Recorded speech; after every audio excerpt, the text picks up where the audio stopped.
Um, Today we're talking about learning outcomes. When we design training programs, we should have learning outcomes. And this is very important because as part of the training design, you want to establish what you really want the learners to know when they finish with the training.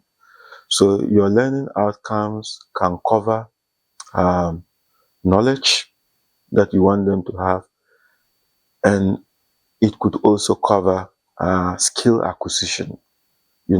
So let's say I I am giving a training on how to use a device. It could be a fire extinguisher. So one of my learning outcomes could be that I want them to understand the fire triangle. What are the things that will constitute a fire, or what are the conditions to fulfill for a fire to occur, which means that if I remove any of those conditions, then the fire will go off. So this is knowledge, right? So you want them to understand the fire triangle. That could be one of the learning outcomes, that at the end of the training, the learners would be able, or they would understand how the fire triangle works, right? You also want them to understand or know how to use the fire extinguisher adequately to put off incipient fires. These are some examples of how learning outcomes should be designed.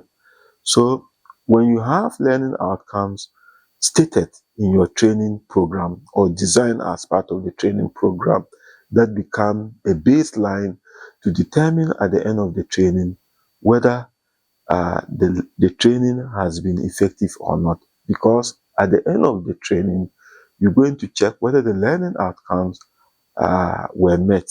In other words, all the learners have been able, have demonstrated that they now know how the fire triangle works, or know how to use a portable fire extinguisher to put off a fire. So don't just design training by just giving training and giving a test. Sometimes the test doesn't even doesn't have basis. It's also important that your test or the assessment for your training should be tied to the learning outcome.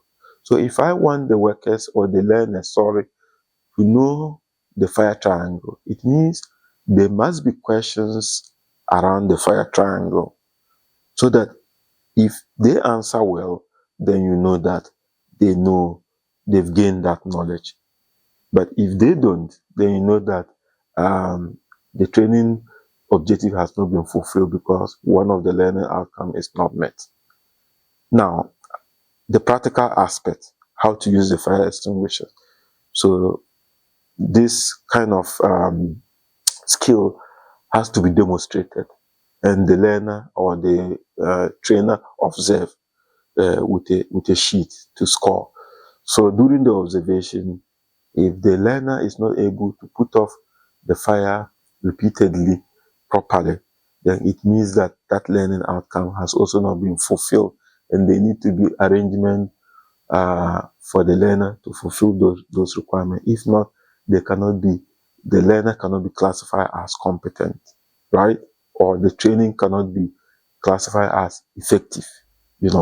So learn how to do this in your training programs. Don't just design training, give the training, give tests to the learners without any scientific background. Your test or your assessment should be linked to the learning outcomes. If you practice this, you see a lot of value in training that you provide. Okay, so this is it for today on learning outcomes, and always practice this. And if you have any problems, give me a shout, put a comment in the comment section, and I'll clarify all your queries, and I'll help you to design your learning outcomes. Thank you very much for watching. Subscribe, share, and comment.